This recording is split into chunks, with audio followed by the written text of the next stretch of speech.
Hi everyone, Nathan here. I hope you're doing well. You're probably finding yourself at home a lot these days looking for a great DIY project, and I think I might have one for you. I actually brought my own kitchen drawer in. You can see it's actually rather large, but I did have one of those store-bought silverware dividers, and it really wasn't cutting it, wasn't utilizing the space well, and I think I'd like to make something custom. So I have some 1/2-inch poplar. I'm going to pull some dimensions and I'll show you how to make one. So the first thing I'm going to do is pull the dimensions of the drawer that I have. I have 20 inches by 16 and 5/8. I want to take those dimensions, bring them over to my sketch pad and create a drawing. For silverware, 12 inches is a good length, and beyond that, I'll leave that space open for wraps and foil. In the front, I'm going to divide that up into 4 equal spaces. And from all those dimensions, I can create my cut list. The first thing I like to do is square up one end and then pull all my measurements from there.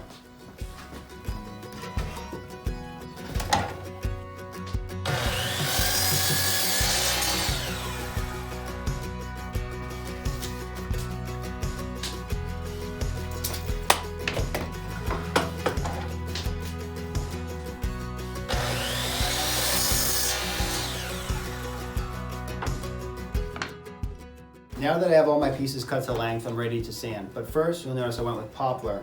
It's easy to sand and takes paint well, but you might want to go with an oak or a pine, depending on what finish you're looking for. I like to put a shipping blanket below the boards to keep them from moving around and getting damaged while sanding. Now that we're done sanding, I'm ready to do the layout for dados and a couple rabbits. These dividers for the utensils don't need anything, so I'm going to put those aside.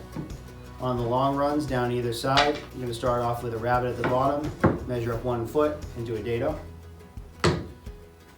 And then on the dividers that are going to hold the utensil dividers in place, I'm going to start in the middle, 1/2-inch dado, 3.5 inches out, so I have 4 equal spaces. Your dimensions may vary from mine, but I like to always start with a center line, a control point, and work my way out to get equal openings. You notice that I laid both boards together and I have a combination square. So I'll do a layout on one and transfer it to the other one because they're going to be identical.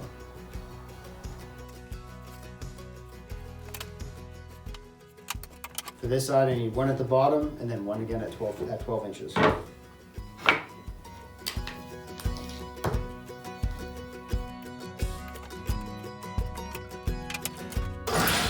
Now I can cut all my rabbits and dados on the table saw.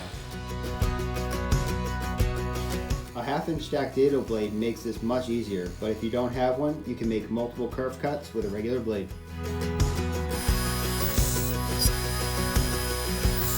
Alright, now we're ready for glue up. I'm going to grab some glue. These clamps are going to help me assemble it. Put some in the dados and the rabbit.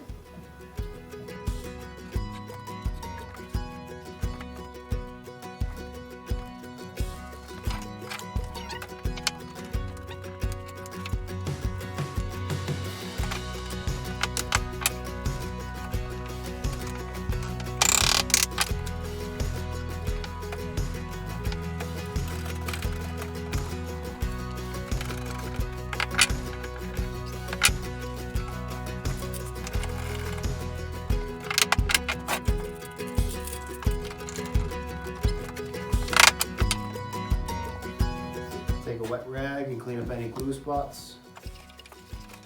We're all set, we'll let that dry up. All right, so I glued it up, I squared it, and I even added one brad nail all the way around the side just to tack it and hold it in place.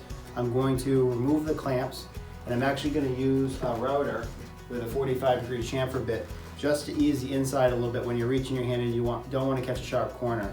So I've labeled this as my top side, so I'm going to get my eyes and ears on and just chamfer the inside.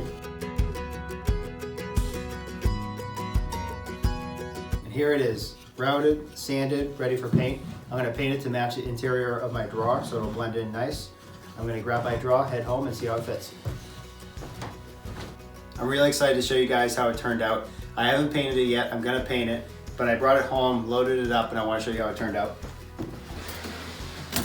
Really organized, really clean lines. I'm really enjoying it. Thank you so much for following along. Please stay healthy, happy, and focused, and we'll see you guys soon.